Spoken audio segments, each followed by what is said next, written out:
강연을 해주실 우리 박세혁 CIO님을 저희가 소개해드리고 강연을 시작하도록 하겠습니다.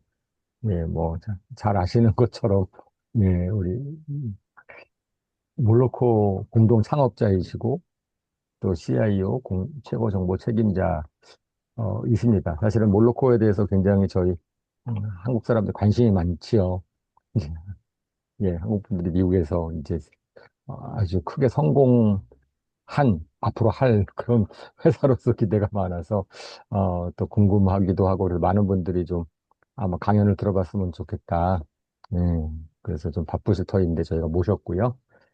그래서 오늘 어쨌든 강연 한 40분에서 50분 해주시고 나중에 질문 이제 질의응답하고 네, 그런 시간을 갖도록 하겠습니다. 네, 그러면 멀리 계시지만 박수로 일단은 환영을 해드리고 시작하도록 네, 하겠습니다. 네, 네, 감사합니다. 네, 네, 안녕하세요. 예, 저는 이제 몰로코 공동창업자 박세혁이고요. 지금 외국에 있는데 지금 한림원 회원으로 이제 활동을 좀 잘 못해가지고 어떻게 기여를 할까 이렇게 고민 많았는데 이렇게 좋은 기회를 마련해 주셔서 너무 감사하고요. 저희 회사 몰로콘 이제 머신러닝 기반 광고하는 회사입니다. 한 13년 정도 됐고, 회사가 나름 좀 잘 돼서 이 자리에 소개를 할 수 있게 돼서 너무 영광이고요. 한림원에 되게 훌륭한 교수님, 뭐 연구자, 많은 기업자들이 많이 계신데, 저는 오늘은 좀 학부적인 내용보다는 좀 이제 산업이나 기업 내용을 좀 위주로, 그리고 이제 광고 기술 쪽, 광고 테크 쪽이 어떤 생태계를 갖고 있는지 뭐 이런 얘기를 좀 나눠보고, 혹시 좀 시간이 남으면 이제 창업했던 스토리 뭐 이런 것들을 중심으로 좀 얘기를 해보려고 합니다. 뭐 오늘 사람 많지 않으시니까요. 뭐 중간에 질문하셔도 저는 괜찮을 것 같아요. 뭐 보시다가 네.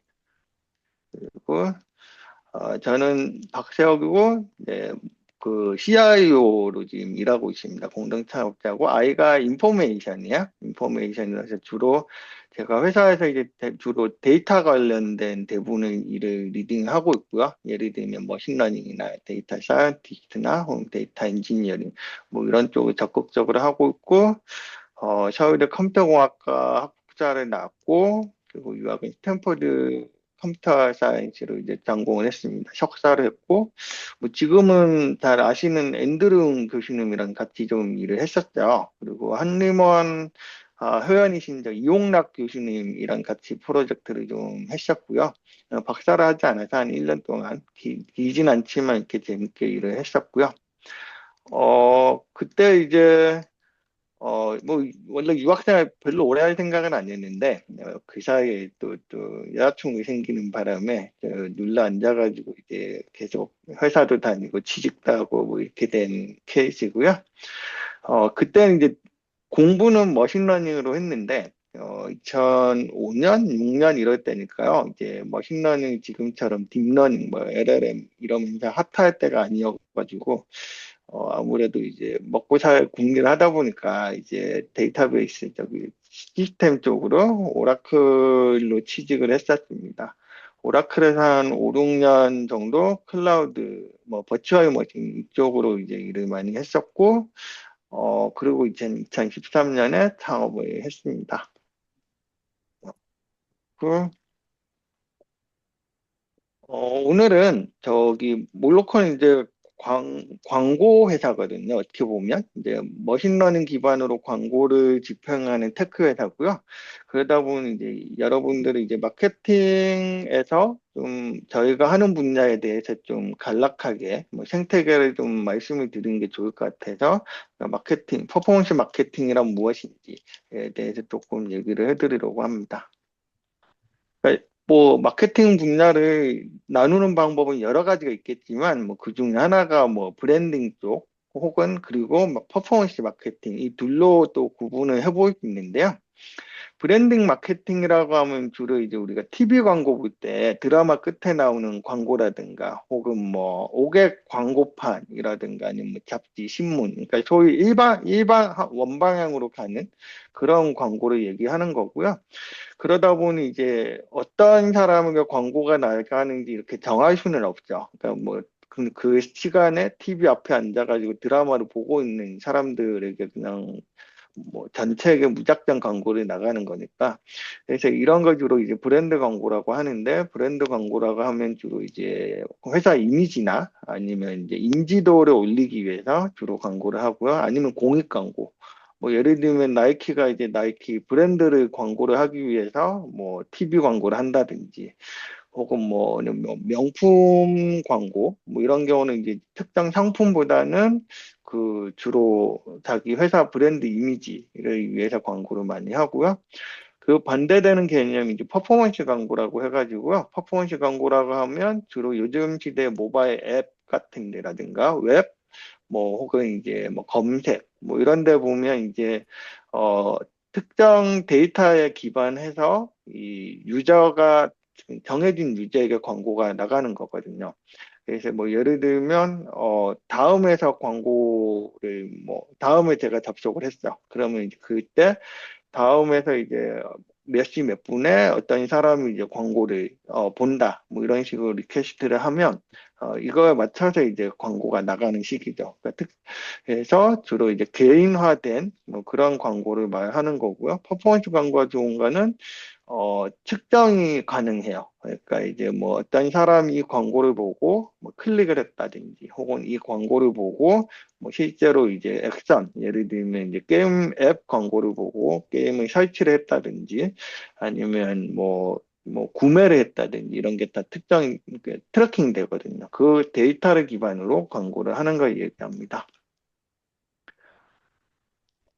퍼포먼스 마케팅이라고 하면 이제 뭐 데이터를 기반으로 이제 성과를 측정하고 거기에 따라 이제 예산을 집행하는 거고요. 아까 말씀드린 대로 이제 특징이 브랜드 광고랑은 다르게 이제 광고를 한번 집행을 하고 나면 이게 뭐 클릭이 되는지 혹은 이제 소위 뭐 구매로 전환이 되는지 뭐 이런 부분들은 다 추적이 가능하고 실시간으로 이제 데이터를 받으면서 계속 옵티마이제이션이 가능하고요. 그러다 보니 이제 모든 불특정 다수에게 광고가 나가는 게 아니라 어떤 특정 유저, 예를 게임을 좋아하면 게임을 좋아하는 유저에게만 광고가 나가게 할 수 있고, 혹은 뭐 어떤 물건을 사고 싶어 하는 사람에게 광고가 나가게 할 수도 있고, 뭐 이런 식으로. 뭐 반면으로는 또 뭐 게임 광고 싫어하시는 분 있을 수 있잖아요. 그러면 이제 그런 분에게는 오히려 광고가 안 나가게 할 수 있고, 그러다 보니 이제 자연스럽게 광고비를 굉장히 효율적으로 집행을 할 수 있죠. 그러면서 어, 광고비를 쓴 만큼 그 이상의 수익을 이제 명확하게 가져다 준다. 뭐 이런 거를 잘 측정을 하고 저희가 이제 집행을 해주는 겁니다. 그리고 여기 오른쪽에 보시면 이게 임프레션이라고 하면 이제 실제로 광고가 지면에 나간 걸 말하거든요. 뭐 여러분들 이제 뭐 모바일 폰 많이들 쓰시겠지만 폰에 이제 광고가 나가면 이제 일단은 광고가 보여지면 임프레션이라고 해요. 그리고 그 광고를 보고 나서 이 광고 나에게 흥미가 있는데 하면서 클릭을 하면 이제 클릭이 되고 클릭한 다음에 예를 들면은 뭐 앱 게임 광고 같으면 다운로드를 할 수도 있겠죠. 그리고 이제 실제로 뭐 인스톨을 할 수도 있고 그다음에 이제 게임을 계속할 수도 있고 구매도 할 수 있고 뭐 이런 단계로 이제 점점 이제 확률이 줄어들고 이제 퍼널이 줄어드는 단계인데요. 여기서 이제 퍼포먼스 광고라고 하면 이 광고가 잘 집행이 됐는지를 측정하는 키 매트릭들이 있는데, 뭐 이건 고객마다 다 다릅니다. 뭐 어떤 고객은 뭐 그냥 뭐 광고 많이 보여줬으면 됐어. 뭐 이러는 고객도 있으시고요. 또 어떤 고객은 아니야, 우리는 이제 게임 광고를 했으니까 게임 광고를 보고 이 게임을 실제로 이제 인스톨 한 사람 수를 최대화하고 싶어, 맥시마이즈 하고 싶어, 뭐 이렇게 말씀하실 수도 있고, 뭐 이런 게 있는데요. 뭐 대표적인 지표 중에 하나가 이제 로아스라고 하죠. 리턴 온 애드 스펜드라고 해서 광고 집행비 대비 레뷰가 얼마나 돌아왔는지, 뭐, 나이키 광고를 했는데, 실제로 나이키 신발이 얼마나 팔렸는지, 이 비율이 있거든요. 이게 100%가 넘는다는 얘기는 그 광고를 한 거 대비 더 이득을 봤다는 얘기죠. 이거를 이제 옵티마이즈 해달라는 뭐 주로 요청이 많이 있고요. 또 하나는 이제 CPA, 코스트 퍼 액션이라 그래가지고 원하는 행동을 하게 되면 그 가격, 뭐 예를 들면 이제 뭐 나이키 신발을 하나 사게 해주는데 광고비가 얼마 들었다. 뭐 예를 들면 예전에 뭐 캔디 크러쉬 뭐 이런 게임을 보면 보통 이제 광고비 대비 한 3불 정도면 그 실제로 한 명이 인토를 하거든요. 그러면 이제 CPA가 3달러 정도 된다. 뭐 이렇게 얘기를 할 수 있고 뭐 이런 걸 중심으로 이제 그 옵티마이즈를 하게 됩니다. 그래서 이 퍼포먼스 광고라고 하는 게 굉장히 복잡하고 머신러닝 기반으로 가야 되기 때문에 실제로 이 자동화된 광고 거래 시스템, 이게 실제로 어떻게 돌아가는지 이게 뭐 생태계 뭐 이런 쪽을 간략하게 좀 설명을 드리겠습니다. 지금 보시면은 이게 좀 굉장히 단순화시킨 이미지인데요. 뭐 중간에 보면 이제 왼쪽에 보면 바이 사이드라고 해가지고 광고주를 위해서 이제 광고를 집행해주는 뭐 쉽게 얘기하면 에이전시, 뭐 어떻게 얘기하면 머신러닝 기반의 그 저희 같은 회사가 이제 DSP라고 부르고 있고요. 오른쪽을 보면 셀사이드라고 해가지고 광고가 나가는 지면들을 가지고 있는 고객, 뭐 예를 들면 뭐 뉴욕타임즈라든가 아니면 뭐 다음, 뭐 혹은 뭐 옥외 광고판이라든 뭐 그런 광고 지면을 갖고 있는 회사나 고객을 위해서 일을 해주는 SSP라는 셀사이드가 있고요. 이게 사실 주식 거래소랑 굉장히 비슷한 면이 있는데요. 이게 실시간으로 이제 광고가 계속 거래가 되면서, 그리고 이제 광고라고 하는 게 이제 뭐 당연히 뭐 그 광고 지면을 갖고 있는 사람은 그 지면을 되게 비싸게 팔고 싶을 거고, 광고 지면을 사와가지고 거기다 광고를 하는 사람에게는 좀 되게 싸게 사던가 아니면 굉장히 좋은 유저에게 광고를 하고 싶을 거잖아요. 뭐 이런 그 중간에 이제 그 옥션의 거래, 그 소위 비딩, 옥션 과정이 일어나는데 그거를 해주는 게 이제 거래소야. 이제 에드익체인지라는 거래소가 있고요. 이게 지금 이 그 소위 그 자동화된 광고 시스템 돌아가는 에코시스템이라고 볼 수 있고 조금 더 자세히 설명을 드리면, 이제 바이사이드는 좀 광고주라고 보통 일을 많이 하고요. 그래서 이름도 디맨드 사이드 플랫폼이야. 이제 광고 지면을 이제 디맨드 한다고 해서 디맨드 사이드 플랫폼이고, 뭐 예를 들면 몰로코도 있고, 뭐 구글도 있고, 메타도 있고, 뭐 소위 그좀 대기업들은 대부분 많이들 하고 있습니다. 그래서 이제 다양한 지면들을 어, 그 지면들을 받으면서 그러면 이제 어디다 우리 광고주를 위해서 효율적으로 광고를 할지 머신러닝을 이용해서 광고를 할지 뭐 이거를 뭐 얘기하는 거고요. 그리고 음 그다음에 이제 셀 사이드 있는 퍼블리셔. 퍼블리셔라고 하면 이제 광고가 나가는 그 지면을 말하는 거거든요. 뭐 웹사이트라든가 혹은 뭐 광고 지면, 뭐 혹은 뭐 네이버, 뭐 다음, 뭐 이런 혹은 방송사가 될 수도 있고요. 이런 데를 매체라고 부르고요. 그래서 이 회사들은 그 광고 지면을 제공하니까 그 서플라이 사이드 플랫폼이라고 부르고요.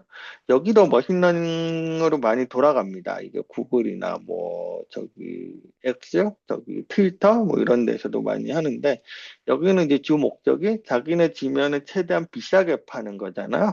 그래서 이제 우리 광고 지면이 좀 잘 팔린다. 뭐 뉴욕타임즈에 이제 광고 자료를 이제 팔아보려고 했더니 너무 잘 팔린다. 뭐 그러면 광고 단가를 막 올릴 수도 있는 거야.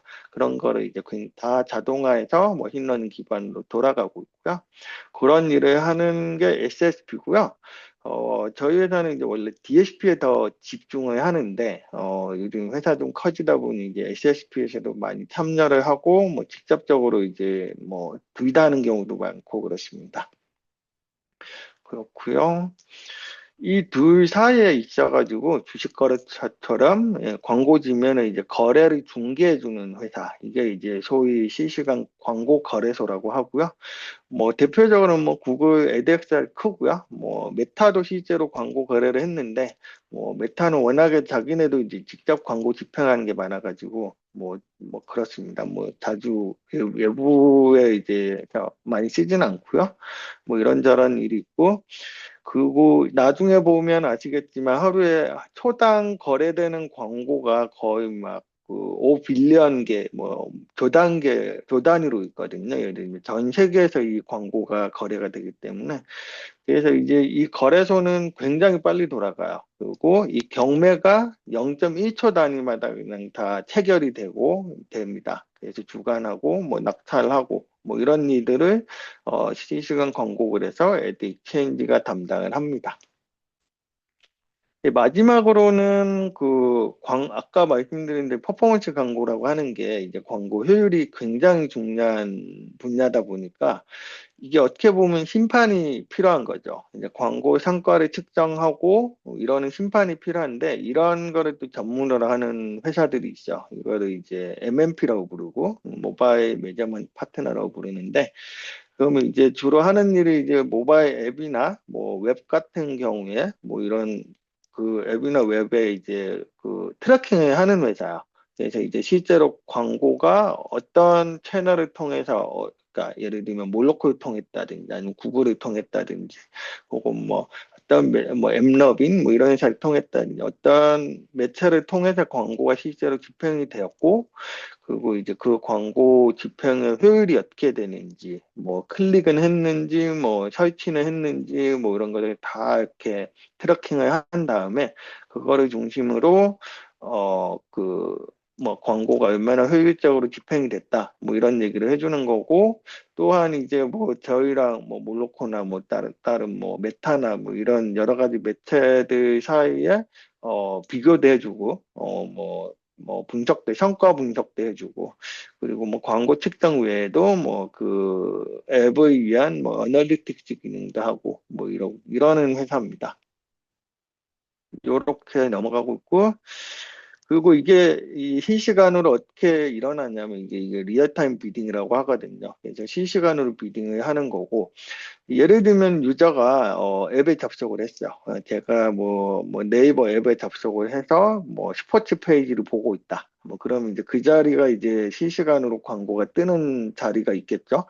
그러면 이제 그 자리를 네이버라는 앱이 몇 시 몇 분에 뭐 데이빗이라는 사람이 들어와 가지고 스포츠맨을 보고 있다. 그리고 뭐 IP는 뭐고 뭐 폰은 아이폰이고 뭐 지면 사이즈는 뭐고 뭐 지역은 어디고 뭐 샌프란시스코고 뭐 나이대는 어떤 사람 40대 뭐 남성 뭐 이런 식으로 이제 여러 가지 정보들 그러니까 퍼블릭하게 공개를 할 수 있는 정보들을 모아서 보내줍니다. 그거를 어디다 보내냐면 거래소에 보내주고요.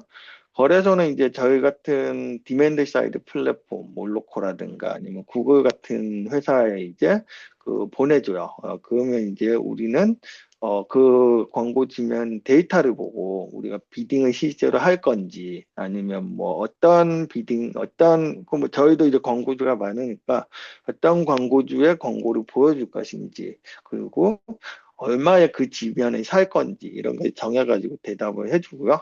그러면 이제 그러면 이제 거래소는 이제 뭐 단순하게 제일 비싼 비딩을 한 사람을 택합니다. 그러면 이제 그 비딩한 결과를 그 네이버에 보내줘요. 그럼 네이버가 그 이미지를 받아서 네이버 앱에 이제 광고를 하는 거죠. 그리고 돈은 이제 또 익스체인지가 저희한테 받은 다음에 이제 네이버한테 또 지급을 하는 거고. 뭐 이게 아까 말씀드린 대로 레이턴시가 뭐 0.1초 뭐 이 정도인데 실제로는 뭐 비디오나 이런 건 또 광고 사이즈가 크니까 사실은 뒤에서 이제 미리미리 버퍼링을 하거나 뭐 그렇게 하는 캐싱을 하는 경우도 좀 많이 있습니다. 이건 이제 뭐 뒤에 이제 좀 복잡하게 다양한 방법으로 렌더링 하는 방식이 있고요. 예, 이 모바일 광고 시스템이란 게 이렇게 돌아가고요. 그러면 이제 이 모바일 광고 에코시스템에서 머신러닝 왜 중요하냐, 뭐 이런 얘기를 조금 나눠보면요. 어, 키가 뭐 이게 머신러닝이나 뭐 통계 뭐 연구하시는 분은 이게 가장 궁금하신 부분도 있을 것 같은데, 저희가 푸는 가장 핵심 문제는 이거야. 그러니까 특히 이제 전환 확률 예측. 그러니까 컨버전이 일어날 확률이 뭐냐. 그러니까 예를 들면 이제 뭐 저 같은 사람이 이제 실제로 광고를 본다. 그러면 이제 뭐 데이빗이라는 사람이 이 광고, 뭐 넥슨 게임 광고를 보고 실제로 이 게임을 설치를 하고 그 다음에 이제 구매까지 할 확률이 얼마냐, 이런 거를 측정하거든요. 그래서 이 문제를 중심으로 이거를 이제 머신러닝으로 풀고, 이 문제를 중심으로 여러 가지 옵티마이제이션 문제나 아니면 이제 뭐 버짓 페이싱 문제나 이런 굉장히 복잡한 문제들 이렇게 확대가 되는 거고요. 이런 확률이 굉장히 낮아요. 예를 들면은 실제로 광고를 보고 클릭할 확률이 높아봐야 1, 2%밖에 안 되거든요. 클릭을 하고 나서 그 다음에 실제로 게임을 깔 확률이 다시 또 1, 2%도 안 돼요. 한 뭐 높으면 5%? 뭐 이러면 거의 뭐 실제로 컨버전이 일어날 확률이 뭐 0.05%? 거기다가 더 나아가서 실제로 게임을 인스톨한 사람 중에서 구매를 할 확률은 또 얼마나? 그럼 더 낮거든요. 그럼 0.000 몇 프로 이렇게 되니까 뭐 일반적인 머신러닝 문제에 비해서 이게 지금 파지티브 샘플이 굉장히 적어요. 그래서 이제 뭐 이 문제를 풀 때 좀 뭐 바이어스 문제도 좀 있고 뭐 이러는데, 뭐 이런 거는 이제 좀 어쨌든 뭐 저희가 이제 푸는 문제, 핵심 문제라고 보시면 되고요. 또 하나 어려운 이유가 이게 지금 일반적인 머신러닝 모델 문제랑은 조금 다른데, 이게 1초당 처리해야 되는 쿼리가 5 밀리언 개 가까이 되고요. 그러면서 굉장히 빨리 대답을 해야 돼요. 이게 왜 이렇게 많냐고 하면 저희가 이제 하면은 거의 글로벌로 다 하거든요. 그래서 이제 뭐 어떻게 보면 좋은 건데, 뭐 구글 거래소 같은 데서 광고가 한 1초당 뭐 55 밀리언, 5천만 개가나? 5천만 개 가까이 이제 막 들어와요. 그러면 이제 우리는 그거를 엄청 큰 인프라 시스템으로 스트럭처로 다 처리를 하고, 프리딕션 해보고, 그 중에서 버릴 거 다 버리고, 뭐 우리가 실제로 비딩을 하면 또 얼마에 비딩 할 건지, 뭐 이런 거를 전부 다 계산을 해서 대답을 해주는 시스템을 구축해야 되고요. 그러다 보니 이제, 근데 데이터는 굉장히 방대하거든요. 저희가 전 세계 모바일 폰을 가진 대부분 사람들의 데이터를 들고 있을 정도로 방대하지만, 그 방대한 데이터 기반으로 모델을 만들면 이 모델을 실시간으로 돌릴 수는 없잖아요. 그래서 이 모델을 어떻게 좀 효율적으로 돌릴지 뭐 여러 가지 연구를 많이 하고요.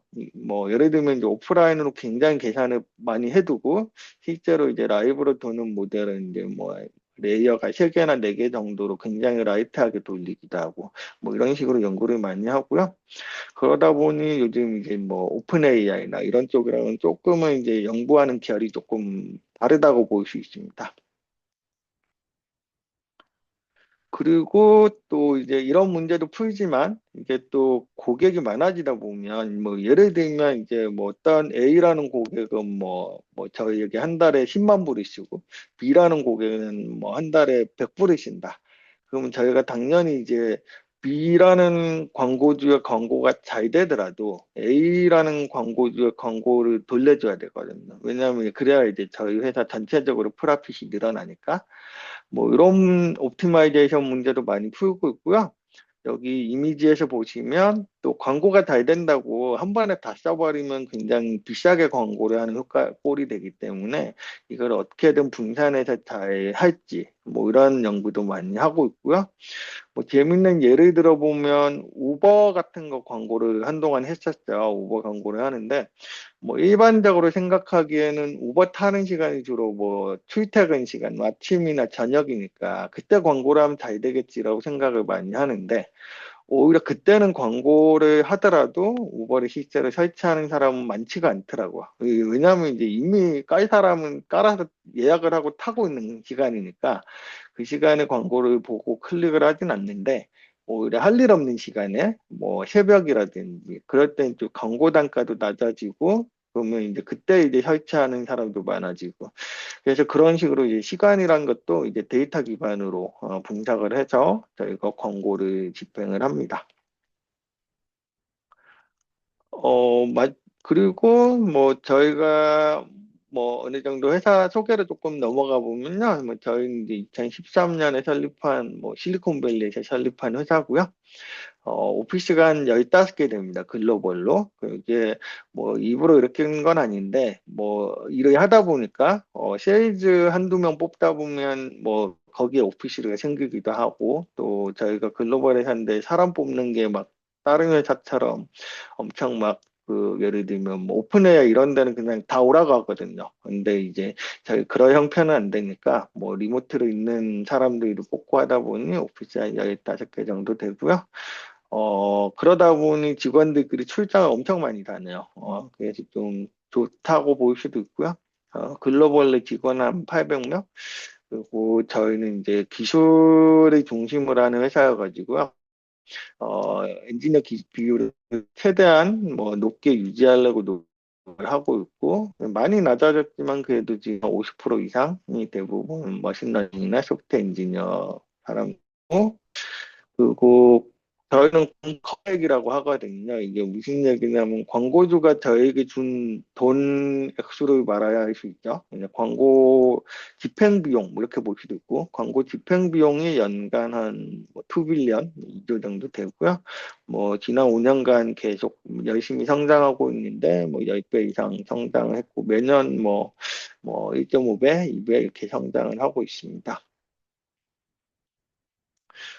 뭐, 여기부터는 이제 회사 얘기긴 한데, 뭐, 저희 회사 한 10년 넘게 됐고요. 앞에 한 5년 정도는, 고생 많이 했죠. 뭐, 계속 피벗도 좀 하면서 고생 많이 했었고, 그러면서 이제 5년 정도 후부터 좀 의미 있는 매출이 나오기 시작했고, 그때 이제 한국 오피스도 만들고, 뭐, 이래가지고, 그 뒤로 이제 뭐, 그 다음 5년부터 이제 열심히 성장을 해서, 뭐, 이 정도까지 올라왔고요.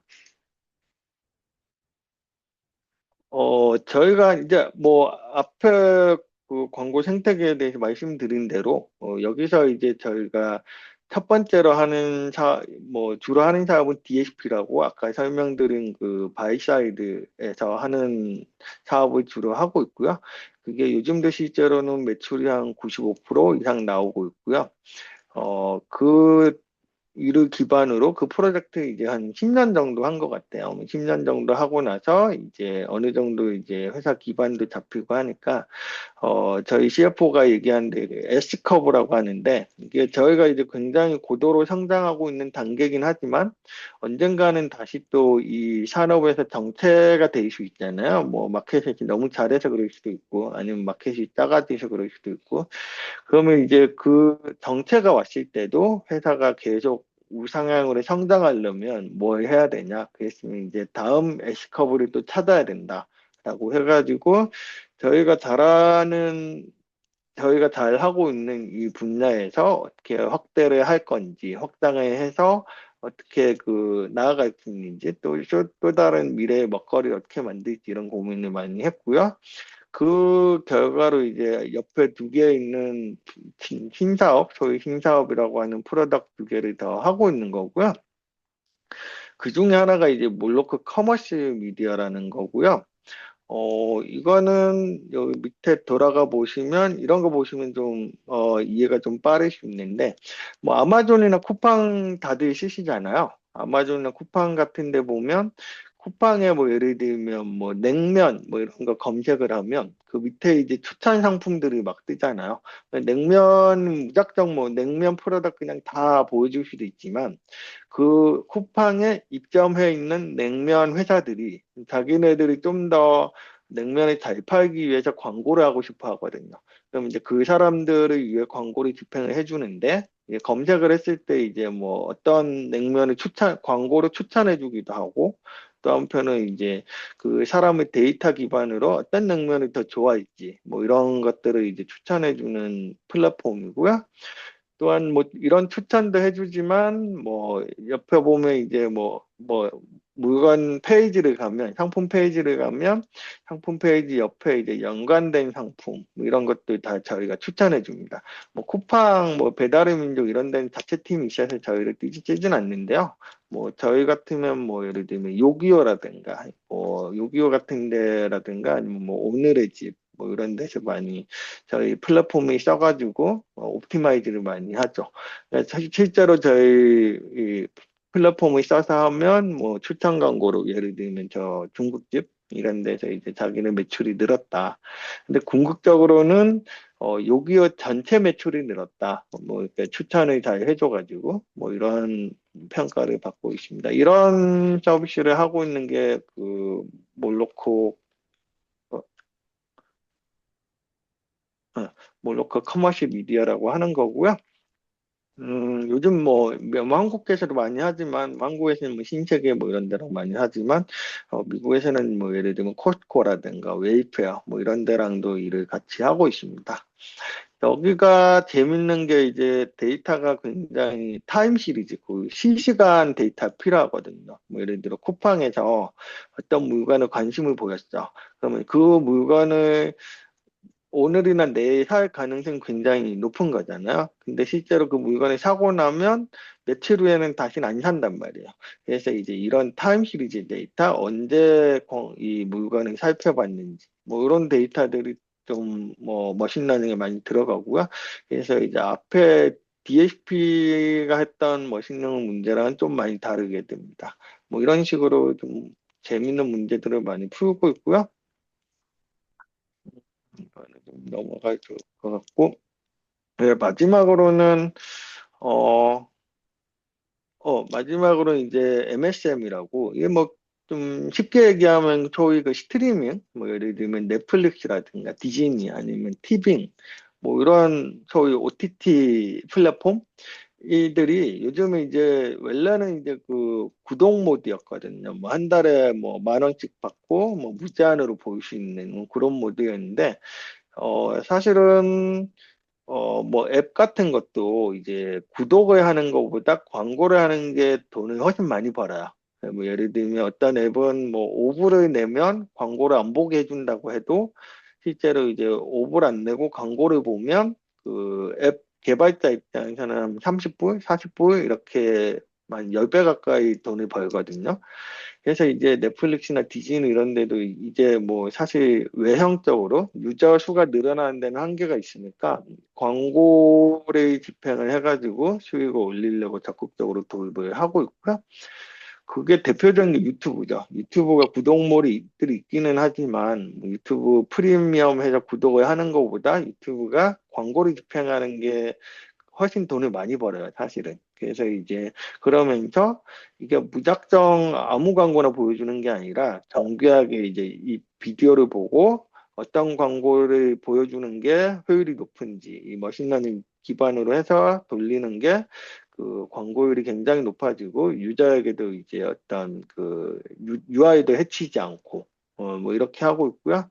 그런 쪽으로 많이 가고 있는데, 뭐, 자체적으로 이런 추천 엔진이나 뭐 광고 추천 시스템을 갖고 있는 회사도 있을 수는 있지만, 뭐, 아닌 회사들, 뭐, 저희 이제 뭐, 티빙, 뭐, 디즈니 플러스, 뭐, 이런 데랑 같이 많이 하거든요. 그런 데는 이제 저희 시스템 도입해가지고 뭐 광고를 하고 있습니다. 여기는 또 재밌는 게 비디오니까 이 유저가 어떤 비디오를 봤는지 혹은 뭐 비디오를 보다 어디서 멈췄는지 뭐 이런 데이터들이 굉장히 재밌게 활용이 되는 머신러닝 문제고요. 또 한편으로는 또 이런 그 넷플릭스 같은 것도 TV로 보잖아. TV로 봤을 때 광고는 또 핸드폰으로 나가야 될 수가 있어요. 그러면 이제 이런 어떤 아이덴티티 문제, 뭐 어떤 TV를 누가 보고 있는지 뭐 이런 문제들도 풀고 있고요. 뭐 이런 식으로 이제 문제를 풀어서 하고 있는 사업이 또 있습니다. 어, 마지막으로 뭐 대충 이제 그 광고 생태계나 뭐 저희 하는 일 이런 건 좀 소개가 좀 했고요. 뭐 마지막으로 짧게 뭐 저희 이제 뭐 회사가 지금 한 12년째 됐거든요. 오늘이 뭐 12년 기념일인가 뭐 그런데요. 뭐 스타트업에 관심 있으신 분들이 있을지 잘 모르겠지만, 뭐, 궁금해하시는 분들이 있을 것 같아서, 좀 빨리빨리 말씀을 드리면, 저는 이제 오라클에서 몰로코를 창업을 했고요. 뭐, 오라클에 나온 이유는 굉장히, 대기업 다니다 보면 좀, 제가 직접 뭘 하고 싶고, 뭐, 좀 빨리빨리 움직이고 싶고, 뭐, 이런 욕망이 되게 커가지고, 나왔고요. 그러면서 이제 저희 안익진 대표님, 저희 컴공과 저기 구칠학번 선배님인데, 그 둘이서 이제 창업을 했습니다. 처음에 이제 뭐, 저희가 이제 저나 안익진 대표님이나 둘 다 이제 30대 중년이었어요.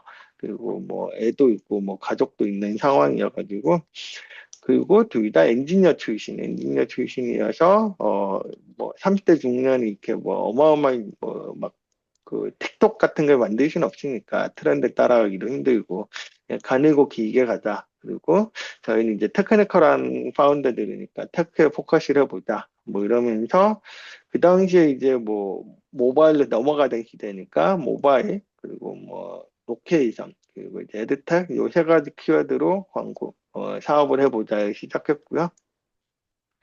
이거는 뭐 저희 초기에 이사 많이 다녔거든요. 뭐 초기에 한 2년, 3년 동안 오피스를 거의 한 10번 옮긴 것 같아요. 뭐 그런 얘기를 이제 좀 하고 있는 거고요. 이건 좀 넘어가야 될 것 같고요. 그리고 이제 저희 회사가 초기에는 뭐, 그, 매출이 별로 없었고, 사실 미국 중심으로 돌아갔긴 한데, 근데 이제 창업자들 아무래도 한국 사람이다 보니까, 티빙, 직방, 뭐, 티빙이란다. 티몬, 뭐, 직방, 뭐, 이런 데서 이제 광고를 했던 게 너무 잘 됐어. 그래가지고, 그거 덕분에 이제 한국 오피스 열고, 뭐, 시리즈 A 펀딩 받고, 뭐, 이렇게 했었고요. 그리고, 그래도 이제 돈 떨어져가지고, 한 번은 이제 뭐, 재미시라고 올리는 거긴 한데, 한 번은 이제 돈 너무 떨어져가지고, 이제 회사를 문을 닫던가, 매각을 하던가, 아니면 뭐 펀딩을 하든가 어찌 해야 된다. 뭐 이런 결정을 하려고 저런 이제 뭐 숙소에 가가지고 에어비앤비 잡아가지고 하루 정도 머물면서 이제 회사의 미래에 대해서 이제 얘기했었던 적도 좀 있고요. 그래가지고 네, 그래가지고 그래가지고 이제 사람들이 뭐 잠깐만요. 그래가지고 그때 2019년에 저희가 원하는 매출이나 수익을 맞춰가지고 2019년에 이제 워크숍을 하와이를 한번 갔었죠. 그때가 직원 저 사진에 있는 게 전 직원이고요.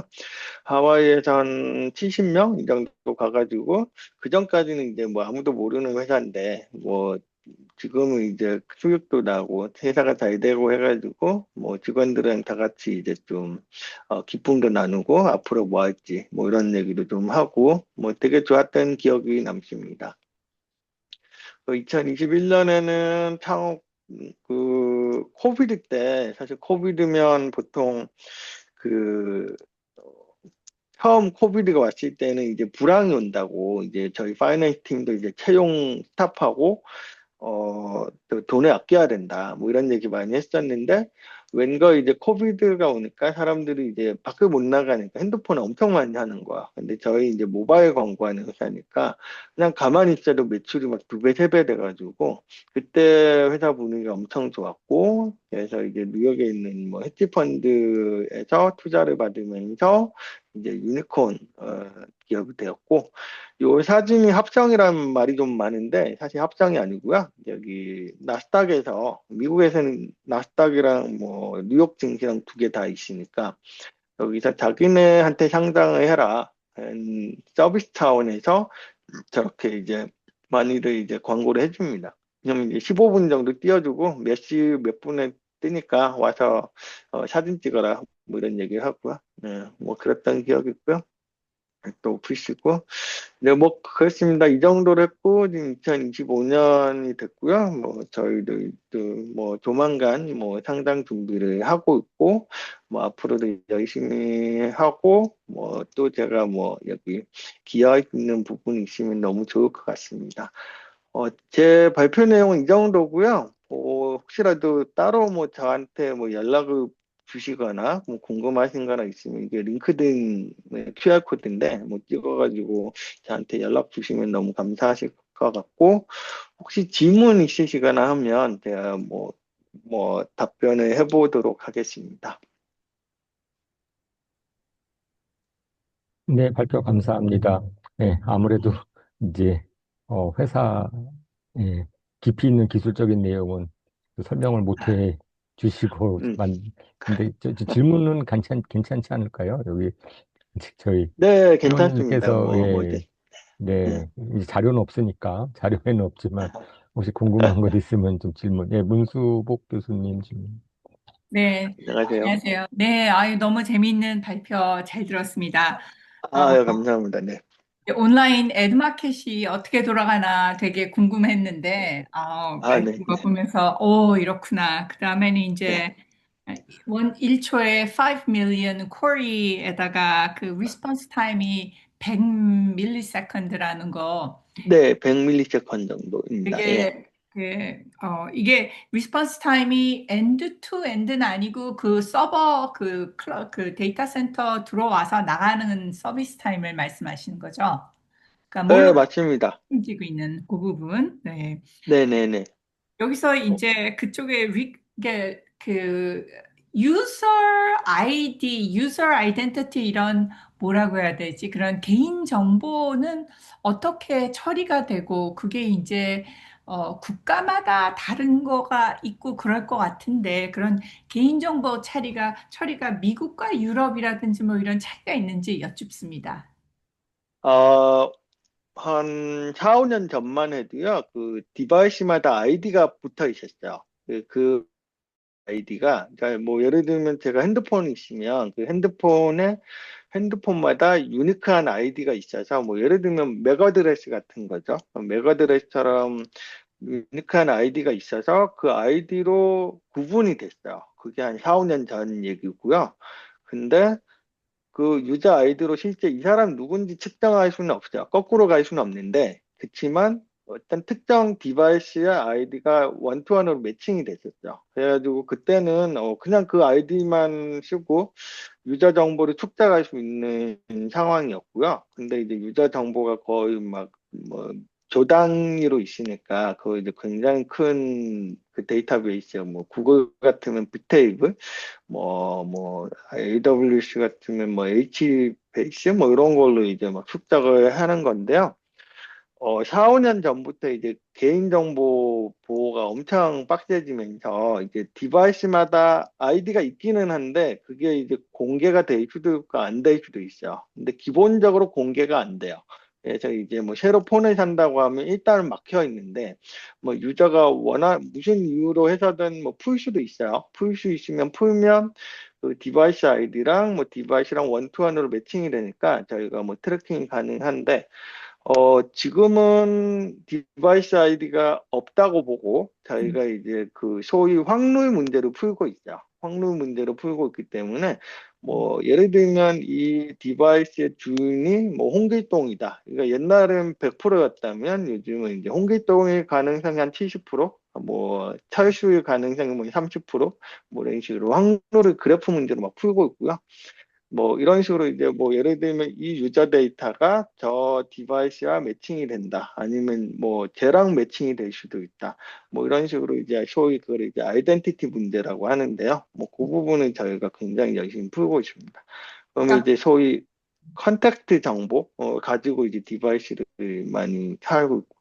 아까 유럽 얘기하셨는데요. 나라마다 규제가 좀 많이 달라요. 규제가 많이 달라서 저희가 이제 그 규제에 맞춰서 뭐 쓰지 않아야 되는 정보는 안 쓸 때도 있고 뭐 지워달라고 하면 지워줄 때도 있고 그건 이제 유저마다 나라마다 특히 유럽이 좀 심하거든요. 유럽이 좀 인포스하는 것들이 있어서 거기에 맞춰서 이제 시스템도 구축해놓고 뭐 그렇게 하고 있습니다.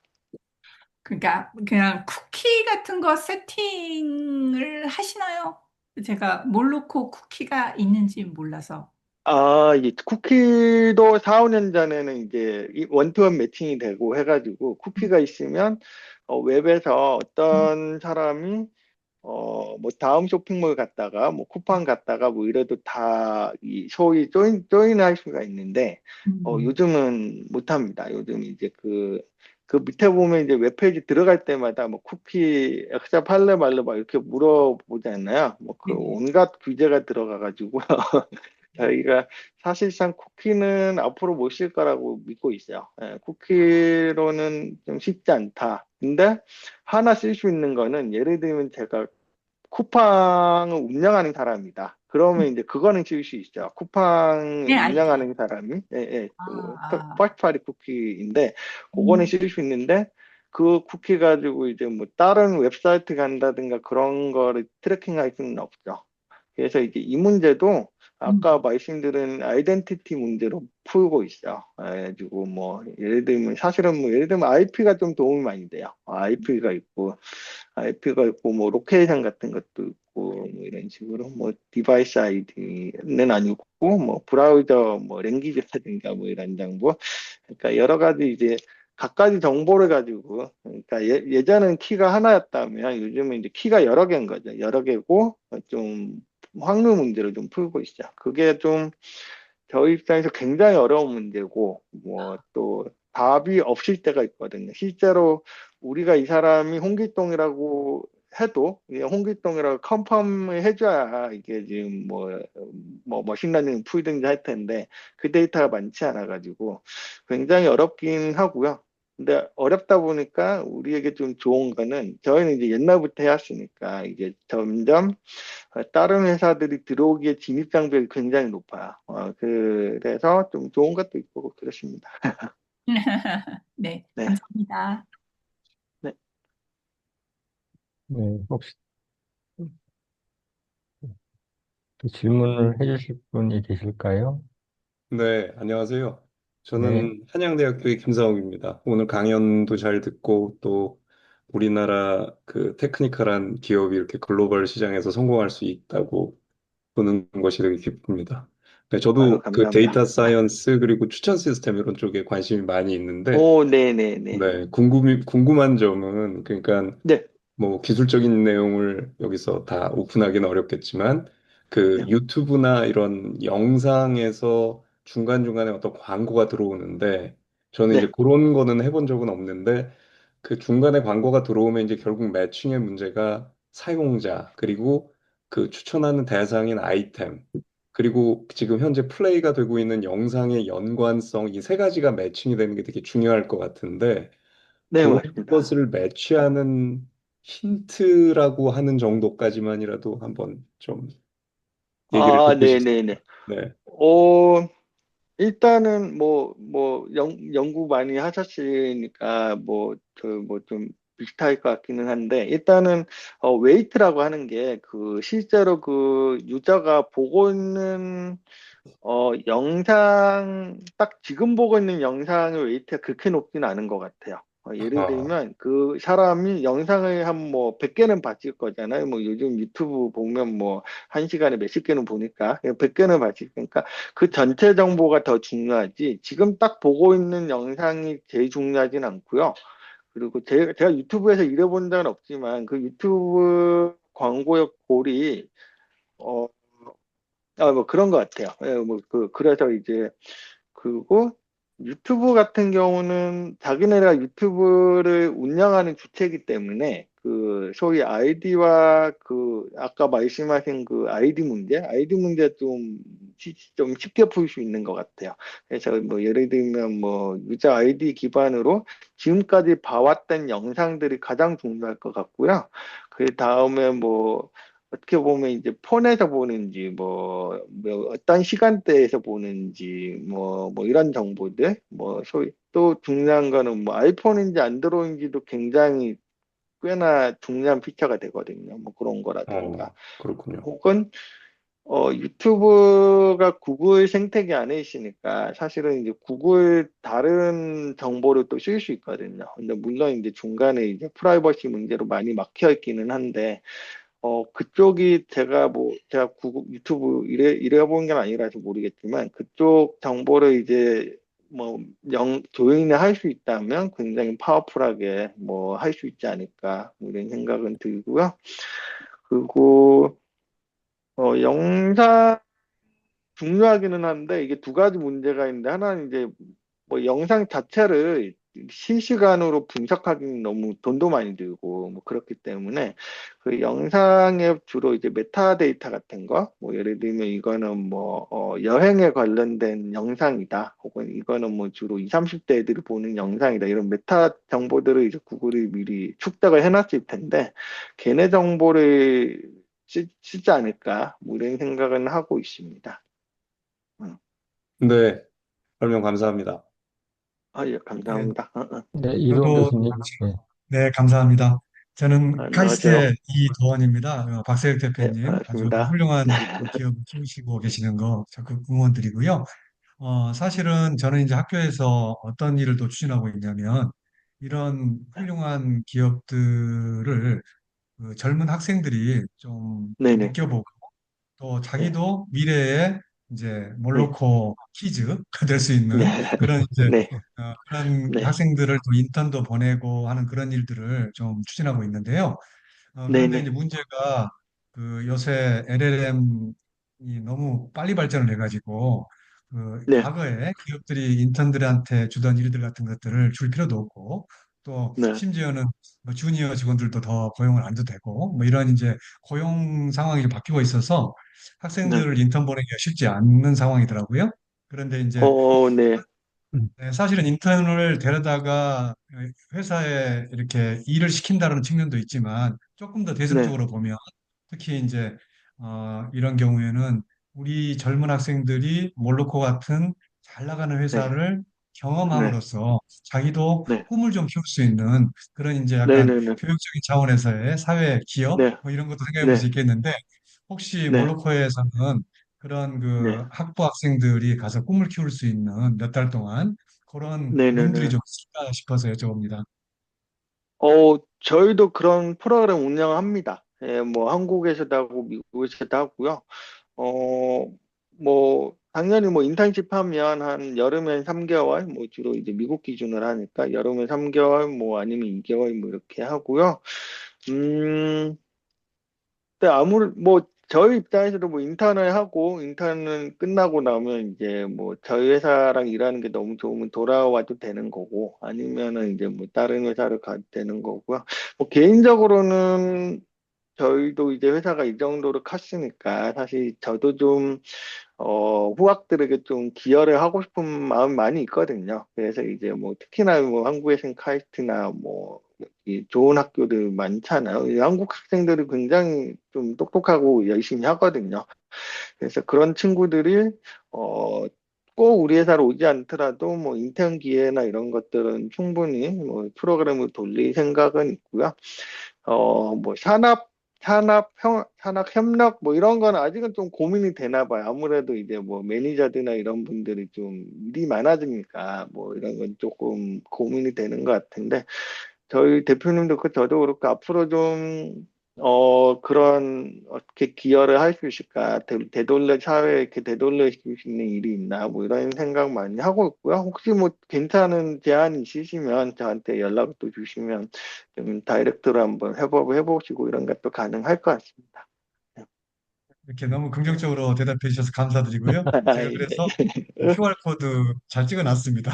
제가 네네. 따로 박세혁 대표님께 카이스트가 연락드리겠습니다. 또 카이스트가 또 여기 그 베이에 건물 하나 빌려가지고 또 막 오신다고 몇 번 찾아오셨어요. 말씀 들으셨군요. 제가 그거를 한 사람입니다. 그 네네네. 오라클 건너편에 그 레드우드 시티에 네, 그 맞아요. 네, 그걸 하나 예, 예. 구했습니다. 네. 그래서 예, 네. 예. 네, 성함 가깝죠? 기억이 납니다, 사실은. 몰로코 본사하고도 가깝지 않겠습니까? 예, 많이 가깝습니다. 거의 뭐, 네네. 걸어갈 네. 정도는 아닌데, 뭐, 차로 한 5분? 10분? 네, 네. 그렇습니다. 네, 네, 감사합니다. 네. 감사합니다. 네, 진, 무슨, 어, 말씀하세요. 더해도 너무 죄송합니다. 제가 혼자 하는 것 같은데. 네, 아닙니다. 예. 그냥 요새, 그, 다른 이제 대규모 플랫폼들이 자기네 광고 플러그인 기술을 갖고 있지 않습니까? 네네네. 구글, 그다음에 뭐 메타 이런 것들이 다 네네. 갖고 있어서 거기 같은 경우 이제 로그인 정보가 있지 않습니까? 네네네네. 그러니까 메타의 픽셀이라든지 네네네네네. 이제 그렇게 방금 아까 그 아이디 문제를 말씀하셨을 때 이쪽 네네네. 그런 그 유저의 아이디를 가지고 프로파일링을 네. 해야 하는데 이제 몰로코 같은 경우는 그런 면에서는 어 뭐 그런 제재를 좀 덜 받을 사이트 조금 그런 디스어드밴티지가 있는 부분이 있지 않을까요? 그러니까 어떤 전혀 다른 시장을 노린다고 생각을 해야 될까요? 어, 사실은 이제 뭐 말씀하신 대로, 주로 이제 산으로 많이 그리는데, 이게 이 마켓이 메타 산이 이만큼 있고요. 그다음 구글 산이 이만큼 있고, 그다음 뭐 오픈 마켓이라고 가지고 이렇게 있죠. 그래서 이제 대충 3분의 2, 3분의 2, 3분의 1인데, 메타가 주로 하는 건 이제 인스타그램이나 뭐 페이스북, 뭐 이런 데 광고 많이 하죠. 원래는 거기도 저희가 비딩할 수 있게 열어뒀는데, 요즘 저기도 하도 장사가 잘 되니까 이제 더 이상 안 열어주고 자기네들만 비딩해요. 뭐 그런 식인데, 그런 식으로 좀 그러니까 마켓이 3등분 돼 있고, 그러면서 조금씩 많이 겹쳐요. 저희도 이제 뭐 구글에다 광고하는 것처럼 겹치고요. 어, 그래서 이제 뭐 각자 좀 노는 판이 조금 다르기도 하고, 다르기도 하나 있고, 또 하나는 광고주들이 보통 광고를 하나만 돌리진 않더라고요. 그러니까 광고주가 예를 들면 뭐 메타, 뭐 인스타그램에만 100% 돈을 쓰진 않거든요. 그래서 이제 여러 군데 쓰고 그리고 항상 비교를 해요. 그리고 저희한테도 뭐 뭐 크진 않더라도 뭐 한 5% 줬다. 메타 한 30% 줬다. 그러면 이제 비교를 해봐요. 근데 뭐 저희가 좀 잘하면 저희 거를 올려야지만 10% 올리고 메타 5%안 빼고 뭐 이런 식으로 하기 때문에 생각보다는 이제 마켓에 할 게 있다. 뭐 다행히도 저희가 그런 회사보다 크진 않아가지고 이렇게 뭐 저희가 조금 뭐 크게 한다고 한들 뭐 피해가 가는 쪽은 아닐 것 같아서 뭐 그 정도는 괜찮고 또 하나는 말씀대로 저기 로그인 아이디 있는 게 굉장히 파워풀합니다. 저기 뭐 구글은 뭐 당연히 구글 로그인이 있을 거고 뭐 메타는 이제 메타 로그인이 있는데 구글은 아무래도 딴 걸로도 돈 많이 버니까 그거를 그렇게까지 헤비하게 쓰지는 않는다고 들었어요. 괜히 이제 뭐 예를 들면 구글맵 데이터를 가져다가 이제 저기 지메일에 쓰고 하면 애들이 화내거든요. 내가 동의한 적 없는데 물론 어디선가 동의했는데 화내기 때문에 그렇게 중간중간에 이제 저희 변호사 리걸팀이 막 맡고 있어요. 근데 메타는 좀 분위기가 다른 게 일단 돈 벌고 생각하자 뭐 이래가지고 그냥 막 쓴대요. 그래가지고 그래서 이제 메타가 돈 잘 버는 비결이기도 한데 어 저희도 뭐 그런 또 고민은 많은데 뭐 생각보다 뭐 여기저기 마켓이 굉장히 크니까 사실 광고 마켓이 굉장히 크거든요. 저기 뭐 예를 들면 메타는 매출의 99%가 그 광고고 1%가 이제 오큘러스 만드는 거 아니면 AR 글래스고요. 구글도 뭐 거의 대부분 광고, 아마존도 요즘 한 40% 광고, 뭐 애플도 한 30% 광고, 뭐 이런 식으로 광고만 굉장히 커서 저희가 할 수 있는 부분도 있고, 뭐 또 로그인 아이디 업고 하는 데서 좀 저희가 좀 잘하고 있는 부분도 있고, 뭐 그렇습니다. 네. 네, 감사합니다. 응원드립니다. 감사합니다. 안녕하세요. 저는 LG전자의 전혜정인데요. 저 앞쪽에 설명 안녕하세요. 주신 네. 안녕하세요. 기술적인 부분이 좀 궁금한데 2019년부터 이제 흑자로 돌아섰다고 하셨고 말씀하신 네. 거를 이제 제가 이야기는 매출은 그대로지만 이제 그걸 하려는 비용이 굉장히 많이 줄었다라고 말씀 주셨습니다. 근데 그때 네. 더 새로운 딥러닝을 적용했다고 하셨으면 훨씬 더 많은 데이터에 훨씬 더 많은 인프라를 했을 텐데 그럼에도 네. 불구하고 이제 이게 매출이 그러니까 그 비용이 줄어들 수 있었던 그런 상황, 비결, 뭐 그런 게 좀 궁금하긴 하거든요. 어떤 알고리즘이 주로 적용되기 때문에 이게 아, 영향이 있었는지 그런 게 좀 궁금합니다. 네. 네. 일단은 한 2016년 전부터 매출은 거의 1년에 한 두 배씩 올랐거든요. 매일 두 배씩 올랐는데, 문제가 뭐였냐면, 매출은 늘어나는데, 소위 그 마진이 마이너스였죠. 그러니까 이제 뭐 매출이 뭐 1억을 번다 하면 이제 뭐 이것 떼고 저것 떼고 막 이러다 보니까 마이너스 뭐 1,000만 원 뭐 이렇게 돼 있는데 매출이 커지니까 번도 더 커지는 거야. 매출이 커지니까 매달 들어가는 돈이 더 커지는데 2019년에 저희가 한 게 이제 그 전까지는 소위 리니어 모델 많이 쓰고 뭐 이랬거든요. 2019년이나 2018년 정도, 뭐 2019년 뭐 이런 것 같은데, 그때 처음으로 뒷모델을 도입을 하기는 했었어요. 근데 말씀하신 대로, 사실은 제가 비용이라는 게 말씀이 조금 잘못 드는 것 같긴 한데, 그 비용이 인프라 비용을 말하는 게 아니고요. 저희가 예를 들면, 게임을 하나를 인스톨을 시키려고 하면은 광고를 몇 번 해야 되냐.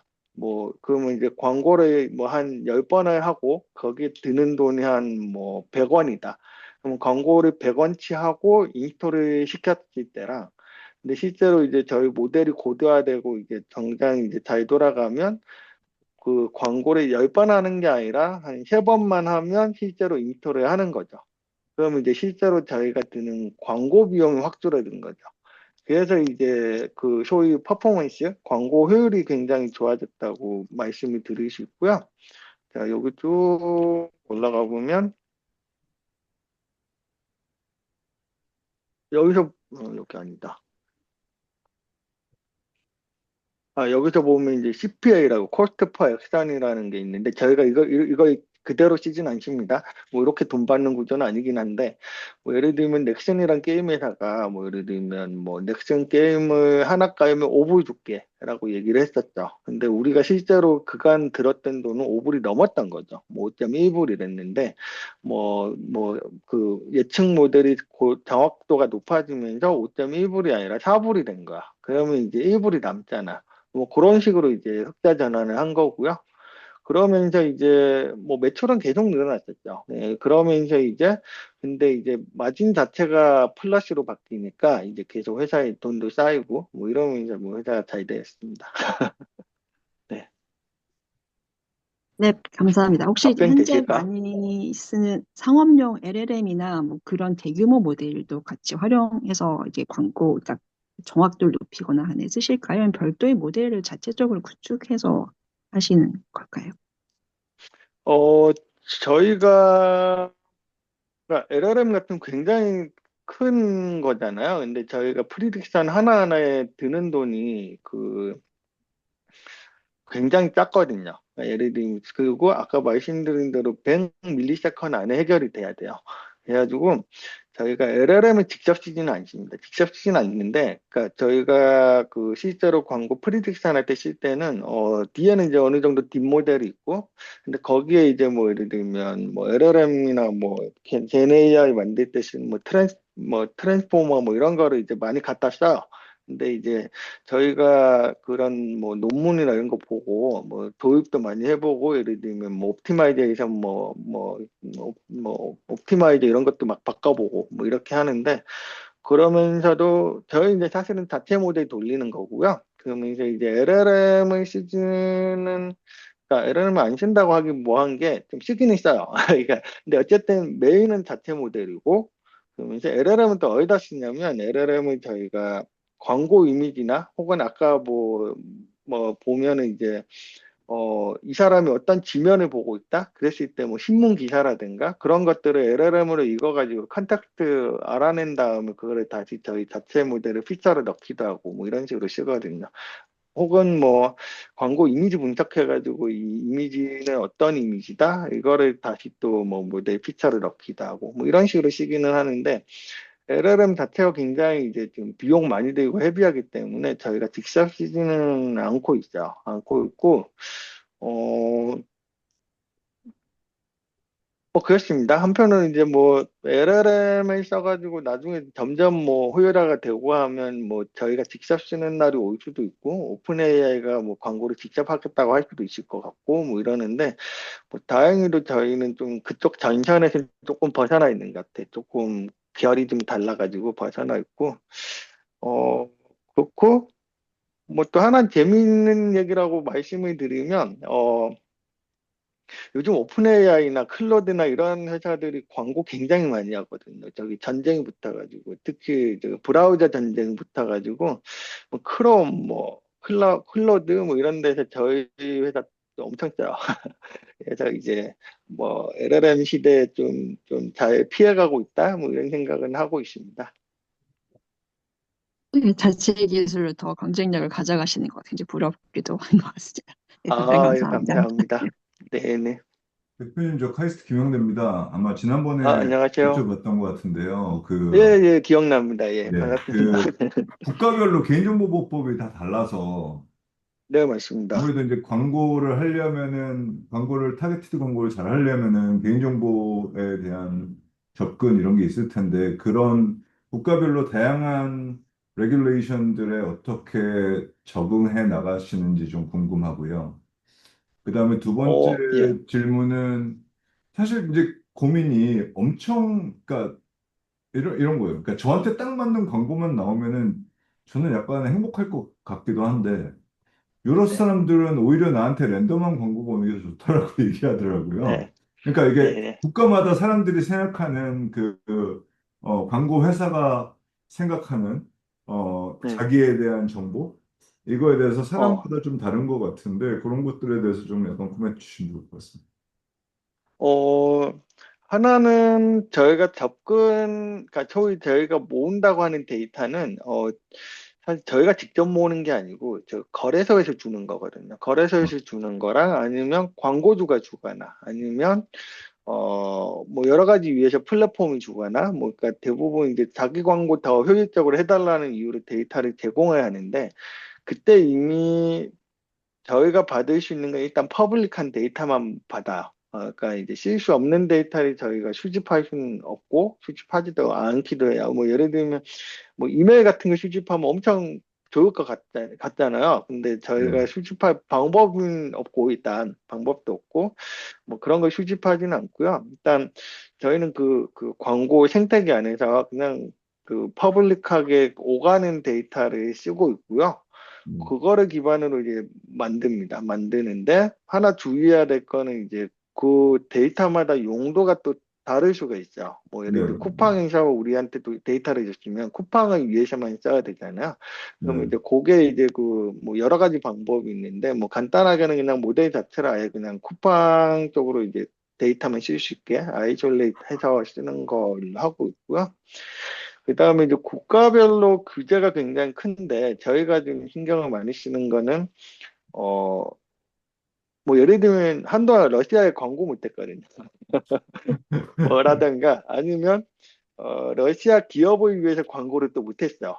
예, 이것도 지금 인터넷, 러시아 얘기하면 안 되는데, 하여튼 러시아에서 돈도 못 받고, 뭐 이런 식으로 규제가 있는데, 또 아니면 요즘은 또 화두가 되는 게, 중국에서 데이터 분석을 하면 안 돼요. 중국 서버로, 중국 랩탑으로 로 데이터가 내려가면은 미국에서 잡아, 이렇게, FBI에서 오기 때문에, 그런 것들을 이제 리거팀이 항상 이제 주의사항 이렇게 막 만들어주고 막아주고 하기는 하죠. 예, 그래서 미리미리 대비하려고 노력은 하고 있고요.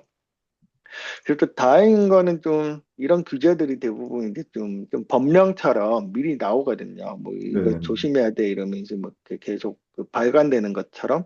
그래서 그거 이제 매번 확인하고 뭐 꼭 지키는 거 하고 뭐 그 안에서는 그 다음은 뭐 모델 차원에서 막 국가별로 구분을 하거나 그러진 않는데 국가 자체가 피처로 들어가기 때문에 뭐 아무래도 국가 뭐 그 나라 사람마다 좀 광고를 좋아하는 스타일이 다르다고 하면 모델에서 반영되지 않을까 이런 생각 정도 갖고 있습니다. 진짜 나쁜 애들은 구글이랑 메타군요. 네, 알겠습니다.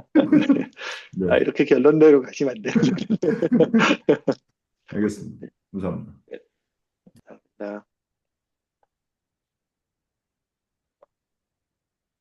음. 혹시 질문 더 있으신 분 계신가요? 네. 저 한 가지만 더 여쭤보고 싶은데 네네 아까 말씀하세요. 다음 먹거리 준비로 MCM 말씀을 주셨는데 그게 막 네.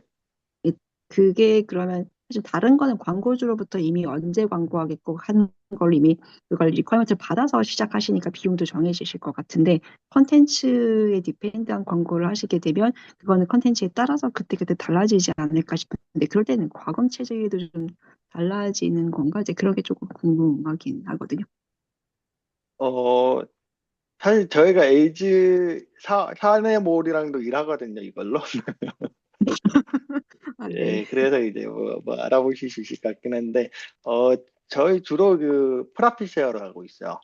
그래서 이제 이 구조가 어떻게 되냐면, 뭐 예를 들면, 쿠팡 말고 요기요를 예를 들면, 요기요 같으면, 요기요 입점 업체들이 있잖아요. 뭐 중국집도 있을 거고, 뭐 분식집도 있을 거고, 뭐 한식집도 있을 텐데, 그 사람들이 이제 일단 광고비를 내는 거고요.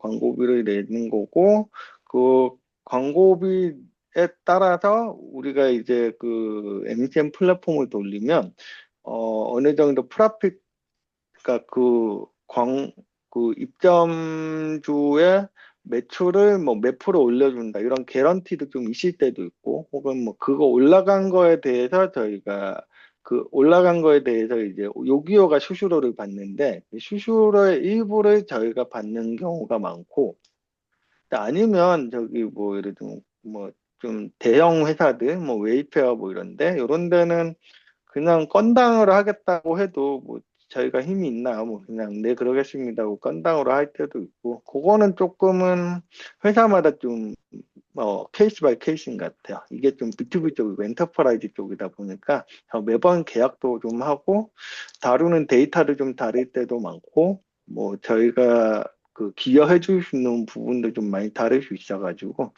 좀 뭐 정하는데 뭐 기본은 제가 알기로는 프라피셔야 하는 걸로 알고 있습니다. 네, 감사합니다. 아, 감사합니다. 네, 감사합니다. 뭐 오늘 강연 정말 잘해주셨고 질문 많이 해주셔서 아, 감사드리고, 아닙니다. 예, 예, 너무. 제가 끝으로 한 가지만 요새 소문이 뭐 이렇게 AI가 발전하고 하면서 네, 컴퓨터 전공자들이 오히려 네. 취업을 못하게 된다라는 이런 것 소식을 아, 듣고 있는데 실질적으로 거기 네. 회사에 계시니까 그 궁금해서 여쭙습니다. 정말 그렇게 될 것 어, 같으신지 그러니까 지금 AI 기술이 발전하면서 뭐 코드 네. 개발하는 거나 뭐 하는 그 실제 기술 인력의 필요가 정말 줄어들 것인지 사실 그게 또 회사 입장에서는 수익을 높이는 데는 더 좋잖아요. 인건비가 안 나가니까. 그런데 또 저희 전부 다 컴퓨터 교수님 영역이 많은 분들은 걱정이거든요. 그래서 네. 이쪽 어떠신지 몰로코 입장에서는 계속 이제 그런 좋은 아, 젊은 사람들 이제 하이어하는 네. 게 회사에 도움이 되는지 어떤 면에 도움이 될지 그런 게 궁금합니다. 어, 일단 앞으로 어떤 일이 벌어질지는 제가 좀 잘 모르겠는데 현재 상황은 교수님이 원하시는 답변이 아닐 것 같습니다. 예, 근데 어, 일단 저희 회사만 해도 AI 도입 굉장히 많이 하거든요. AI 툴 굉장히 도입 많이 하고 개발자들이 뭐 커서나 뭐 클로드 코드 이런 거를 많이 쓰고 있어요. 그리고 저희 같은 회사는 뭐 사달라면 대부분 사주거든요. 어, 그러면서 사실 엔지니어나 ML 개발자 쪽은 좀 덜한데 저기 데이터 사이언스나 어널리틱스 쪽은 AI로 인해서 굉장히 좀 효율이 높아지고 있긴 합니다. 예를 들면 이제 세일즈 쪽이나 이런 데서 이제 고객이 뭐 이런 분석을 좀 해줘 뭐 이러면 좀 굉장히 이제 좀 커스텀한 분석이 많이 오거든요. 그럼 이제 뭐 많이 거리지만 그래도 해줘야 되는 것들은 뭐 데이터 분석하시는 분들이 해줄 때도 있고 뭐 이러는데 요즘 그쪽에 AI 툴을 도입하니까 세일즈가 뭐 의뢰를 할 필요가 없는 거죠. 데이터 애널리틱스인데 의뢰할 필요가 없고 그냥 자기가 이제 뭐 영어로 뭐 자연 언어로 이런 거 분석해줘 이러면 걔가 알아서 커리해가지고 걔가 다 뽑아주니까 그쪽 직군이 사실 제가 보기로 조금 애매합니다. 뭐 저희 직원들한테 말한 적은 없지만 예, 좀 애매하고요. 지금 아마존 같은 경우도 최근에 3만 명 뽑았거든요. 잘랐거든요. 3만 명 잘랐고, 이제 아마도 AWS도 이제 좀 칼바람 불 거라고 하는데, 지인의 지인 얘기로는 그 자른 이유가 그 효율화가 굉장히 잘 됐대요. 그 AI 도입으로는 자동화가 굉장히 잘 돼가지고 많이 내보내고 있고, 자꾸 안 좋은 얘기만 들리는 것 같기는 한데, 여기 산호스테이트 대학에서도 이제 인턴들이 취직을 좀 잘 못하는 것도 있고, 뭐 이러고 있는데, 또 한편으로는 뭐 대화보는 뭐 LLM이나 이런 것도 어느 정도 한계가 있어가지고 뭐 점점 더 굉장히 흉남된 그 소프트웨어 엔지니어나 저기 ML 개발자는 더 필요하지 않을까 하는 생각이 있고요. 뭐 제가 뭐 미래는 알 수는 없지만 어떻게 보면 좀 양극화되는 거 아닌가, 좀 뭔가 제대로 배우고 뭐 굉장히 코어를 건들 수 있는 엔지니어는 굉장히 이제 비싼 대우를 받을 것 같고, 근데 이제 좀 되게 좀 단순 작업, 예를 들면 저희 여기 그 업대도 좀 요즘 힘들거든요. 옛날에 이제 뭐 파트너 변호사 밑에 뭐 어소시에이트 2명을 썼다고 하면 요즘에 1명만 쓴대요. 왜냐면 이제 뭐 챗 GPT 이런 게 뭐 분석 같은 거 다 해주니까. 그러니까 이제 변호사도 좀 힘들어. 변호사도 힘들고 뭐 저희도 아들이 두 명인데 아들 어디다 보내야 되나 좀 고민이 좀 되기는 하는데, 뭐 어쨌든 지금 기본적으로는 뭐 수학과학 뭐 이런 거 열심히 해가지고 기본기를 탄탄히 하고 이제 좀 깊게 잘 배우는 엔지니어는 여전히 계속 필요하지 않을까 뭐 이런 생각은 좀 하고 있고, 또 하나는 이제 뭐 저희가 뭐 컴퓨터 전공하는 분들이라도 아무래도 이제 AI 툴을 굉장히 잘 쓰는 게 중요한 것 같아요. 예, 뭐 카샤라든가 아니면 뭐 저희 뭐 사실 오늘 슬라이드도 제미나이로 많이 만들었거든요. 뭐 이런 것들 잘 써야지 회의적으로 일을 할 수 있지 않을까. 그리고 뭐 뭔가 인류가 좀 손이 자유로워지면서 좀 더 창의적인 일 할 수 있는 뭐 그런 시대가 오지 않을까 뭐 생각합니다. 네, 네, 감사합니다. 오늘 장시간 또 이렇게 세미나 해주시고 질문해 주셔서 감사합니다. 다시 감사드리고요. 네. 아무쪼록 몰로코에 더 성공은 당연하고 예, 예, 더 너무 잘 감사합니다. 예, 예, 좋은 성과 있으시기를 다시 한번 네, 기원합니다. 또 네, 참가하신 모든 분들 다시 감사드립니다. 예, 네, 감사합니다. 감사합니다. 감사합니다. 네. 감사합니다. 감사합니다.